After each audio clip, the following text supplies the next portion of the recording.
TV 999 news కి స్వాగతం. July 31వ తేదీ బుధవారం ఉదయం 10 గంటలకు కడప స్థానిక సిపిఎం జిల్లా కార్యాలయంలో భారత కమ్యూనిస్టు పార్టీ సిపిఎం కడప జిల్లా కార్యదర్శి జి చంద్రశేఖర్, సిపిఎం జిల్లా కార్యదర్శి వర్గ సభ్యులు ఏ రామ్మోహన్ సంయుక్తంగా పార్లమెంట్లో జూలై 23 ప్రవేశపెట్టిన కేంద్ర బడ్జెట్ పై ప్రెస్ మీట్ నిర్వహించారు.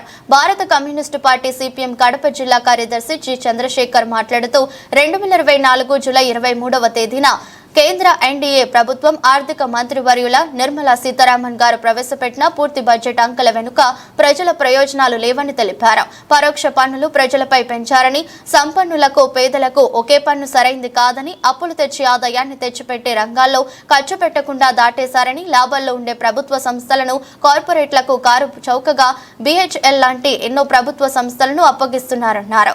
పాలకులకు ప్రజల ఆర్థిక సమస్యల పరిష్కారంపై నిబద్ధత లేదన్నారు.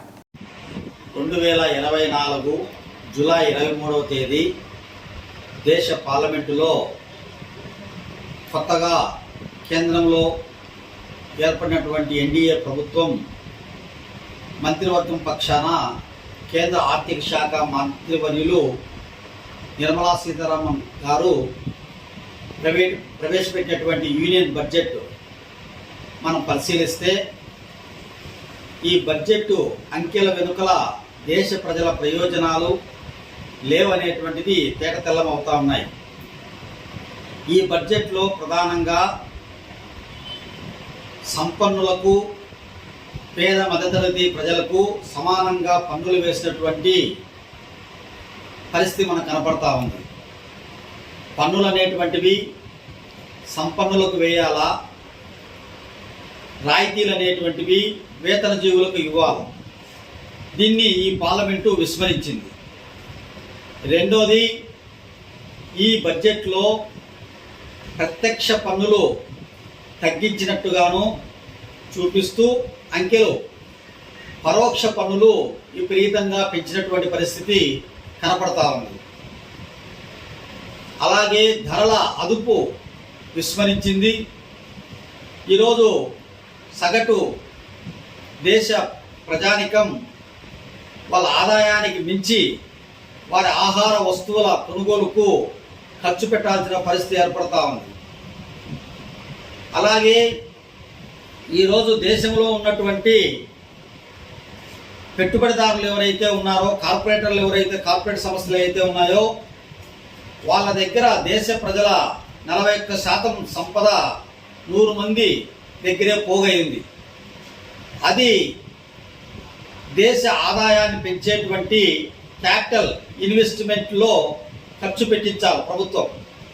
అట్లా పెట్టించకుండా స్లోగా ప్రభుత్వ విధానాలు ఉండడం వల్ల వారు విలాసాలకు ప్రజల ధనం వాళ్ళ దగ్గర పోగైంది ఖర్చు చేసుకొని దుబారా చేస్తూ ఉన్నారు. దానికి అంబానీ కుమారుడైనటువంటి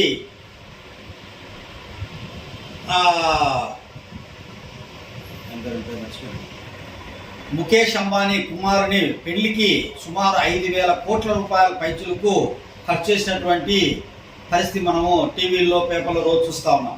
కాబట్టి ప్రభుత్వం దీన్ని కూడా విస్మరించింది. అలాగే ఈరోజు ప్రభుత్వ రంగ సంస్థలను BHL లాంటి మరి ఎన్నో కారు చౌకగా ఆదాయం వచ్చేటువంటి ప్రభుత్వ సంస్థలను కార్పొరేట్లకు అమ్ముతున్న పరిస్థితి కనపడతా ఉంది. అలాగే కేంద్ర ప్రభుత్వం తెచ్చేటువంటి అప్పులు ఏవైతే ఉన్నాయో వాటిని ఆదాయాన్ని పెంచేటువంటి రంగాల్లో ఖర్చు చేయాలి. ప్రధానంగా విద్య, వైద్యం, సంక్షేమం, అట్లాగే పారిశ్రామిక, ఉద్యోగ కల్పన ఇట్లాంటి రంగాల్లో ఖర్చు పెట్టాలి. వాటి కాకుండా ఈరోజు కార్పొరేట్లకు రాయితీలు ఇచ్చేటువంటి దానిలో ఖర్చు పెడతా ఉంది. కాబట్టి ఇది తెచ్చేటువంటి అప్పులు పెరుగుతున్నాయి, ఆదాయం పెరగడంలా ఈరోజు ఈ పరిస్థితి కనపడతా ఉంది. దీనివల్ల ఏర్పడేటువంటి ద్రవ్యోల్బణం ఏదైతే దేశంలో ఉందో దాన్ని పూడ్చుకోవడానికి ఈరోజు దేశ పేద మధ్యతరగతి ప్రజలపైన మోయలేనటువంటి పన్నుల భారాలు కేంద్ర ప్రభుత్వం వేస్తున్నటువంటి తీరు ఈ బడ్జెట్లో మనకు కనపడతా ఉంది. మొత్తంగా చూసినప్పుడు ఈ బడ్జెట్ అంకెల వెనకల ప్రజల ప్రయోజనాలు లేవనేటువంటిది సిపిఎం పార్టీ చెప్పదలుచుకునింది. జి చంద్రశేఖర్, సిపిఎం జిల్లా కార్యదర్శి, కడప.